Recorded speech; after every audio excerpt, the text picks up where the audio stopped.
خطبہ بدعت رائے قیاس۔ حضرت امیر المومنین علیہ الصلوۃ والسلام نے خطبے میں فرمایا، لوگوں، فتنوں کی ابتدا خواہشات نفسانی کی پیروی اور اپنی طرف سے ان احکام کی ایجادات سے ہوتی ہے جو کتاب اللہ کے سراسر خلاف ہوتے ہیں، اور لوگ اوروں کو اس میں صاحب تصرف بنا لیتے ہیں۔ بس اگر باطل خالص صورت میں سامنے آتا تو صاحبان عقل سے پوشیدہ نہ رہتا، اور اگر حق خالص صورت میں ہوتا تو اختلاف پیدا ہی نہ ہوتا۔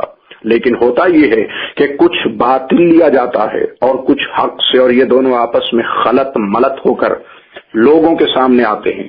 ایسی صورت میں شیطان اپنے اولیاء پر غالب آتا ہے، اور جو لوگ خوف کرتے ہیں ان کی طرف اللہ کی جانب سے نیکی سبقت کرتی ہے۔ نیز فرمایا، خدا کے نزدیک سب سے بدتر دشمن دو ہیں، ایک وہ کہ جس کے کام کو خدا نے اس پر چھوڑ دیا ہے، بس وہ راہ راست سے ہٹ گیا اور اپنے بدعتی کلام کا عاشق بن گیا اور روزہ نماز کا فریفتہ ہو گیا، بس وہ اپنے مریدوں کے لیے ایک فتنہ ہے۔ جس نے اسے قبول کیا ہدایت سے گمراہی میں جا پڑا، وہ اپنی حیات میں اور موت کے بعد بھی اپنی پیروی کرنے والوں کا گمراہ کن ہے۔ وہ دوسروں کے گناہوں کا بوجھ اٹھانے والا ہے اور اپنے گناہوں میں گرفتار ہے۔ دوسرے وہ قاضی و مفتی ہے جو جہل مرکب کا شکار ہو کر دوسروں کو جہالت میں پھانستا ہے اور فتنہ کے پھیلانے میں مدد کرتا ہے۔ عوام الناس نے اس کو عالم سمجھ رکھا ہے، حالانکہ اس کا ایک دن بھی احکام الہیہ کے مطابق شبہوں سے خالی نہیں۔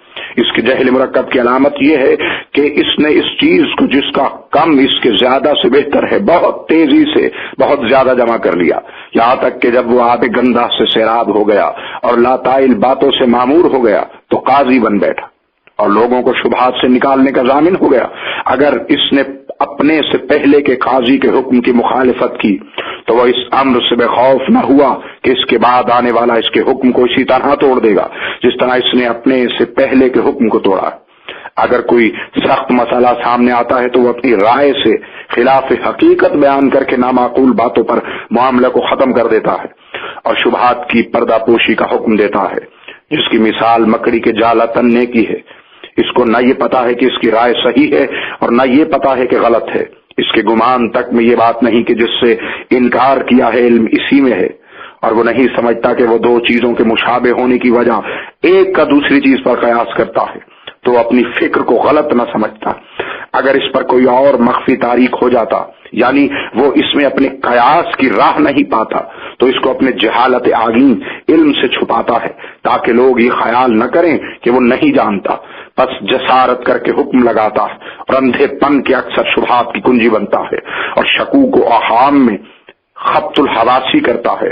وہ جس بات کو نہیں جانتا اس کے متعلق عذر بھی نہیں کرتا تاکہ گمراہی سے بچے، وہ پوری کوشش سے علم حاصل نہیں کرتا تاکہ غنیمت علم و دانش حاصل کرے، اور وہ حدیث اس طرح پراگندہ کرتا ہے جیسے تیز ہوا گھاس کو۔ اس کے غلط حکم دینے سے میراث روتی ہے اور مظلوموں کے خون چیخیں مارتے ہیں۔